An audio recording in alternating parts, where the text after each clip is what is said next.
Hey everyone, today I'm going to show you how to make cake pop dough from a baked cake that's fresh out of the oven and using a food processor, not a hand mixer or a stand mixer, but a food processor.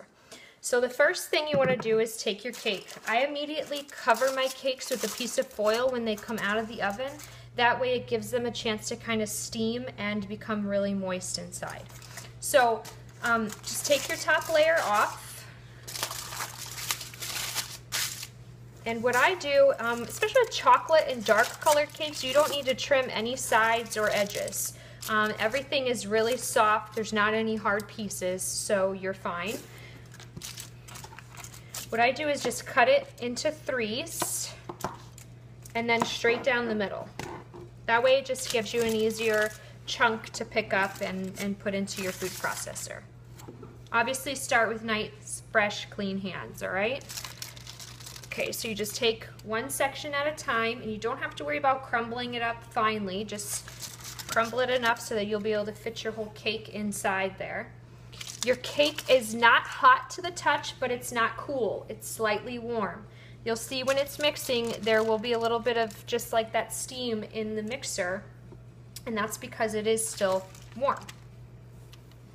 That's kind of the trick to getting a good dough, is mixing it while it's still warm. So squish it all down in there.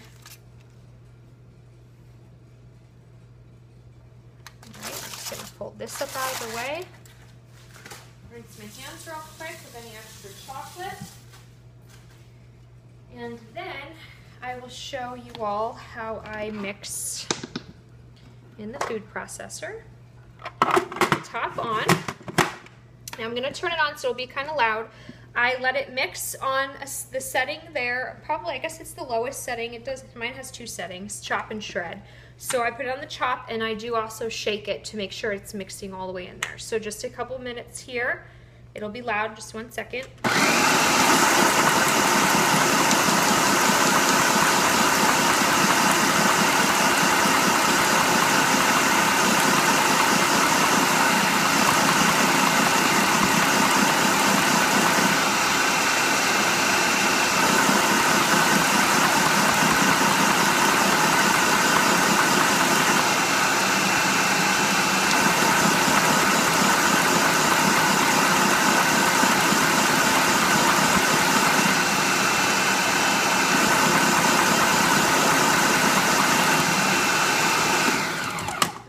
That's about all it takes.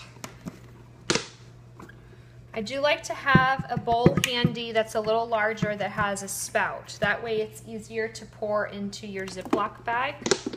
So I take it straight from the food processor and first get it inside this larger bowl. Tap off any excess there.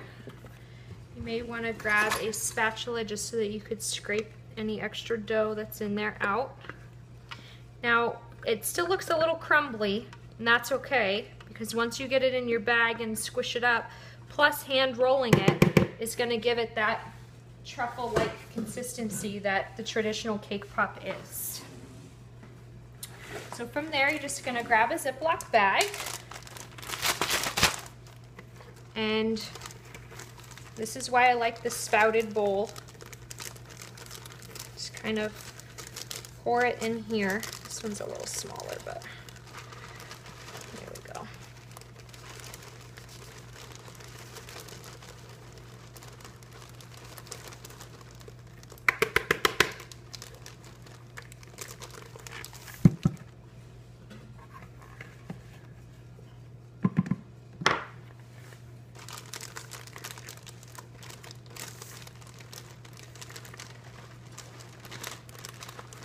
There we go. Didn't get too messy. Okay, so you see while it's in there, it's already kind of got that condensation in there. So that's all right though. So what you're gonna do is when it's in your bag, that's the first little squish you're really gonna give it. And already it forms together and gives you that dough-like consistency. I always kind of think of Play-Doh when I see that. So if you just squeeze it all together, start closing up your bag, and just give a final roll up and a squeeze of all the air. Then you're gonna take this, pop it in your refrigerator for at least an hour, I'd say, to chill. And that will give you a great consistency and texture to roll an awesome cake ball with. All right, so hopefully that helps you guys out. Any questions, you can always find me on Instagram or Facebook. Painted and Sprinkled is my Instagram, and Painted and Sprinkled is my Facebook. Also on Periscope, with lots of tutorials there too. And there you can find me at paint_sprinkle. All right, talk to you guys soon. Bye.